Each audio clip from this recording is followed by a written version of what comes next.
suffered a crisis in our culture.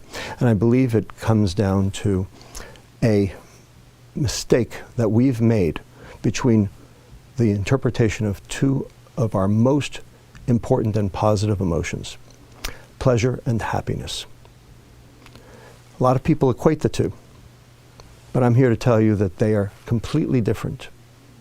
A lot of people think they're exactly the same. In fact, on the internet, you can find definitions that actually conflate and confuse the two. So what are the differences between pleasure and happiness? And I believe there are 7. Pleasure is short-lived, happiness is long-lived. Pleasure is visceral, happiness is ethereal. Pleasure is taking, happiness is giving. Pleasure can be achieved with substances, happiness cannot be achieved with substances. Pleasure is experienced alone, happiness is experienced in social groups. The extremes of pleasure all lead to addiction, whether they be substances or behaviors. Yet there's no such thing as being addicted to too much happiness.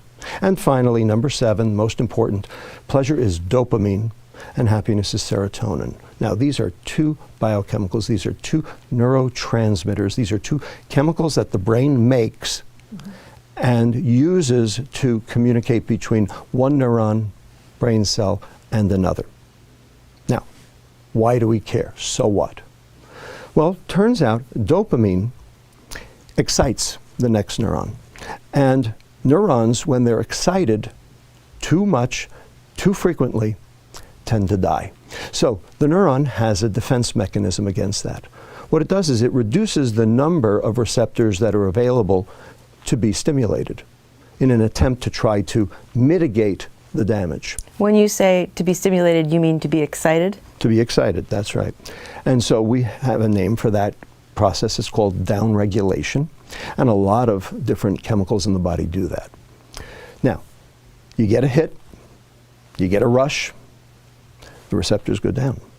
Next time, you need a bigger hit to get the same rush because there are fewer receptors to occupy. And you need a bigger hit, and a bigger hit, and a bigger hit, until finally taking a huge hit to get nothing. That's called tolerance. And then when the neurons start to die, that's called addiction. Serotonin, however, is inhibitory.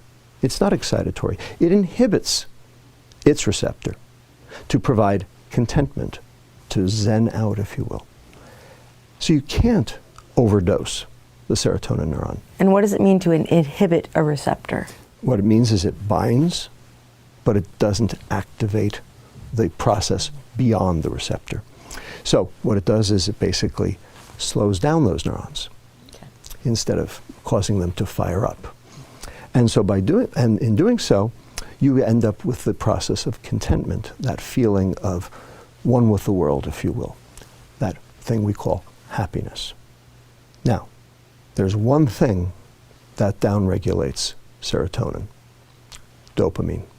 So the more pleasure you seek, the more unhappy you get. And Las Vegas, Madison Avenue, Wall Street, Silicon Valley, and Washington, D.C.